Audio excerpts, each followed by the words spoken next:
This copyrighted telecast may not be reproduced, retransmitted, or used in any form without the authorized written consent of NASCAR Broadcasting. NASCAR would like to thank all of our fans for your support, and we hope you enjoyed today's broadcast. Green flag is waving at Kentucky. We're racing.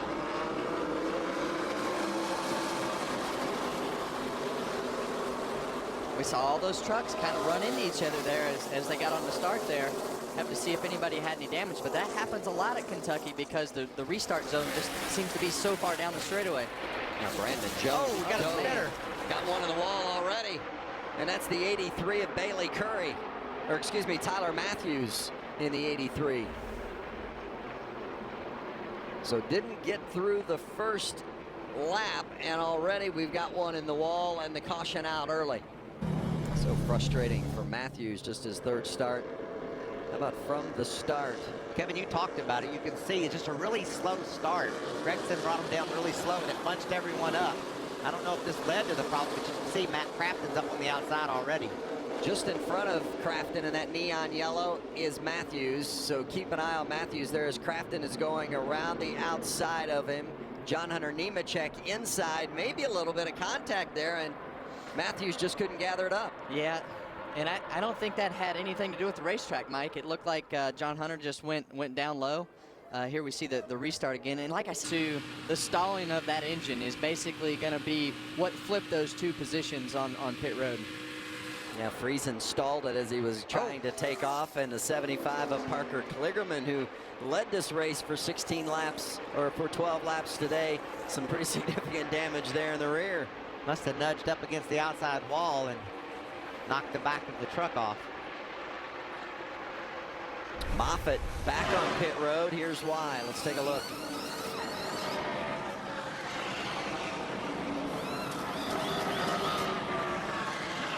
There's no tire. The tire changer is waiting and waiting.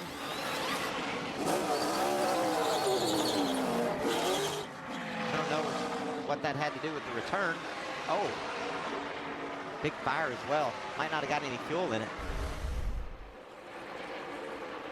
Well, we've seen so many times that these races can be won or lost on pit road. We've seen so many times that a pit call from the crew chief can change it, or a mistake from the driver, or whatever it may be. But you know, I think as you look at first and second here, that all happened because of a pit call and a mistake, and it's going to come down to the 52 just having to have a faster truck in order to get by the 41.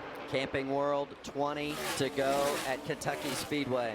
The Louisville native, Ben Rhodes, trying to win at his home track.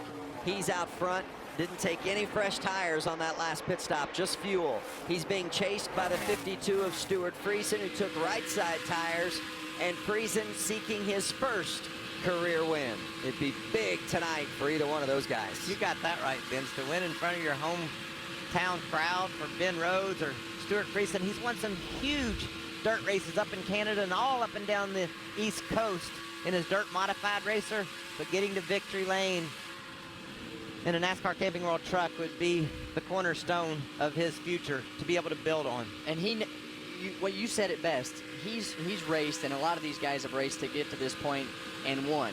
And knowing how to win is something that is hard to teach people. Stuart Friesen knows how to win. Ben Rhodes knows how to win, and that's usually how you get to this point, is you're successful at the lower levels. But putting that pressure on yourself to go out and win and perform, and this isn't dirt, this is asphalt, and he's right there on the brink of making it happen, and tonight could be the night. And when he gets there, how will he handle it? I mean, this is going to be the biggest pass in his career if he's able to take the lead away from Ben Rhodes, and he's faster, closing right in on the back bumper. But when they get side to side, can he keep that truck pointing in the right direction? And like you said, can he remain calm under fire and grab this victory? You saw Johnny Sauter come back through a second time. That was for a commitment line violation. So Sauter, who has finished top 10 in 22 consecutive races on the mile-and-a-half track, now finds himself back in 17th, 2 laps down. So what you saw right there, Stuart Friesen got out of the groove in turn 2. Right now it's about minimizing mistakes. He knows he has a faster truck. He knows that he's probably going to get back to Ben Rhodes. he needs to minimize the mistakes at this point. If you want to give up a tenth or two by making a mistake on a lap time, that's okay. You just don't want to give up a half a second or a second. He's going to get back to him. He just got to minimize the chunks that he gives up on the mistakes. How many crew chiefs and drivers at the Xfinity and Cup level are looking at this and evaluating the no tires versus the 2 tires as we think about the races tomorrow night and Saturday night? I just love all the strategy, how these guys decided when to come to pit road. The fact that Ben Rhodes, Eddie Traconis and that team said, no tires are for us. We're going to get this thing to victory lane. And Ben's doing a great job, but you can just see the pace of the 52. Oh, the 52 has just a ton of pace, and this is where it's really going to pay off right here.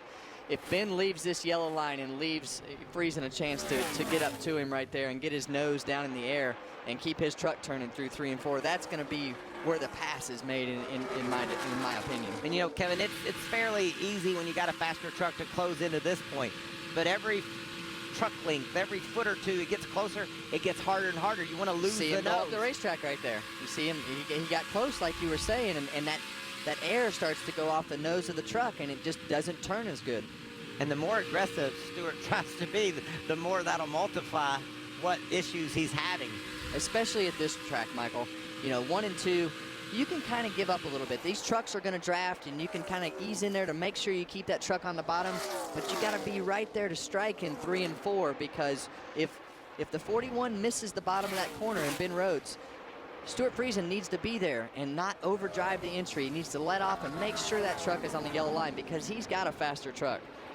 Friesen, a superstar in the big block modified world. He seems to go racing and winning every week when he's not at the NASCAR tracks, and he's undoubtedly one of the most famous big block modified racers in the country. But when it comes to NASCAR and the Truck Series, he has never won, and you better believe that this would be considered a huge step for him in his career if he can get a victory here tonight. Heck, Vince, he's probably going to leave Kentucky here tonight and be racing a big block modified somewhere on Friday or Saturday night this weekend. So he loves the dirt. He's certainly a very talented racer, but this is tedious. He just has to try to gnaw away a couple of feet a corner. Don't try to get it all in one turn, and I know that's what he's trying to do right now. Well, we're talking about how Friesen and what he's thinking about in regards to chasing down Ben Rhodes. What's Rhodes thinking about in trying to keep Friesen behind him? Well, Rhodes can look in the mirror, and he sees those gaps open and close, and he knows that he's at a deficit right now. But he also knows that if he can keep that left front tire right on that yellow line, the closer that Friesen gets, the less chance that he's going to have to pass him. Lap traffic could be the key in this whole thing to making up that whole gap for Friesen, because if you catch these guys in the wrong spot, and we've seen the 54 be tough to pass tonight, he lets the leaders go here, so that's a good move. But you see Friesen is right on him now. Parker Kligerman again with on pit road after that rear end damage. Yeah, that lap traffic slowed up Rhodes just a little bit, and Friesen reduced that deficit from 4/10 to 2/10. Yeah, and that's what's going to be key, Vince, how you catch those lappers. As Ben looks out his front windshield, I mean, he's just looking so far ahead to start making a plan. You can't just run up on a guy. You got to start making a plan. So Ben's looking out the windshield, looking for lappers, and then keeping one eye in the mirror to see what Friesen is doing back there. 10 laps to go. Hermie. The dreaded words you want to hear, you don't want to hear your driver say as he's trying to chase down the leader. Stewart Friesen just said, the closer I get in 3 and 4, I pick up an aero push. So they're going to he's going to have to try to get somewhere, as you guys have been discussing, get somewhere where the 41 is not. But that's the last comment from Friesen, aero push when I get close.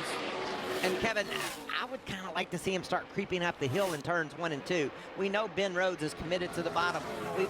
We've seen Stewart go way a little bit wider than the others down in 1 and 2. I think he's got to get out of the tire tracks of Ben Rhodes. Do you think that could pay off if he went a little higher?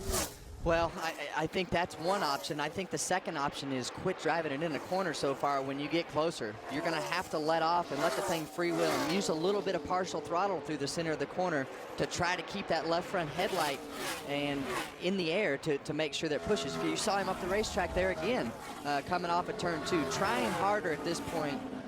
Entrance and getting to the throttle sooner is only going to make the truck push worse.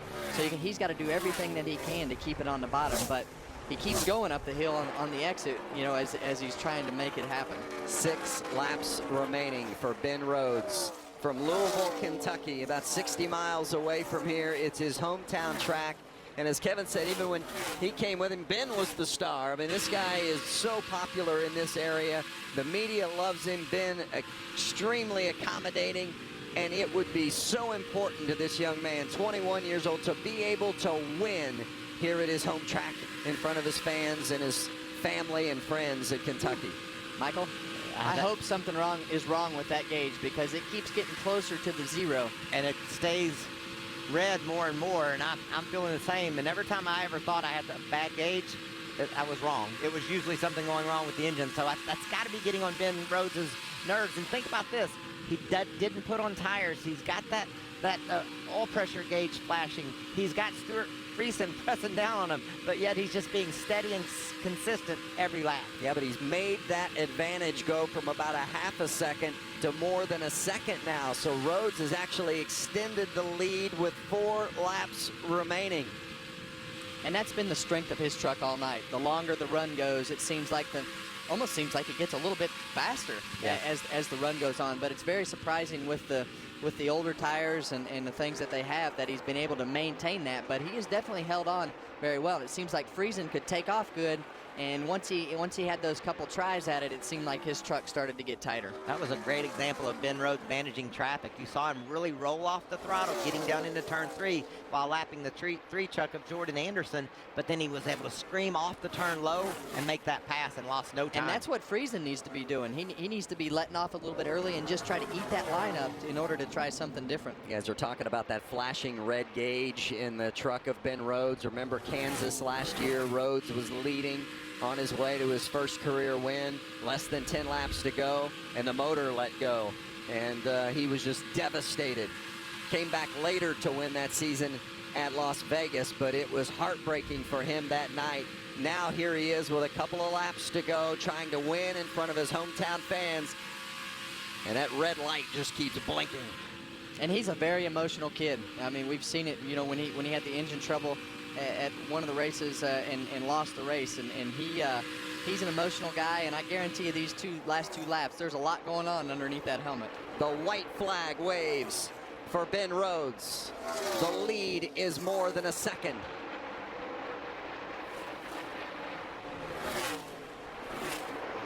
What an awesome job this young man did on those older tires. And a great call on pit road. Eddie Traconis, the crew chief, on the final pit stop, chose fuel only. And it's going to help his driver, Ben Rhodes, win one he'll never forget. Rhodes wins at home in Kentucky.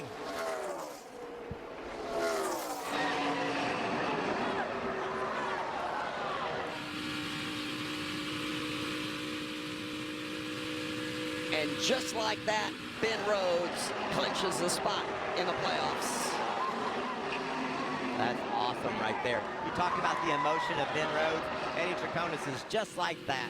Just so passionate about racing these trucks, and to be able to deliver to Ben Rhodes a victory in his home state, it's got to be the best feeling in the world for Eddie. Eddie Traconis used to work for me at KHI, and let me tell you something, that guy has a ton of passion about racing, and he loves winning.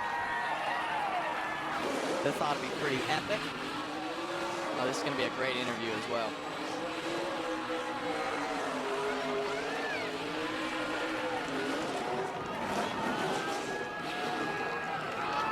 Maybe not every single fan in the stand was hoping that Ben Rhodes was winning, because everybody has their favorite driver. But I guarantee you the majority of them were pulling for the 41 tonight. The hometown kid does it. Vince, I was in downtown Louisville this week, and the Alpha Energy Solutions trucks were all over the place. They've got a lot going on, and they help sponsor this team. And Caitlin, Eddie Traconis has to be the happiest man in Kentucky right now. Yeah. This copyrighted telecast may not be reproduced, retransmitted, or used in any form without the authorized written consent of NASCAR Broadcasting. NASCAR would like to thank all of our fans for your support, and we hope you enjoyed today's broadcast. This has been a presentation of ABC Sports, continuing the tradition of excellence.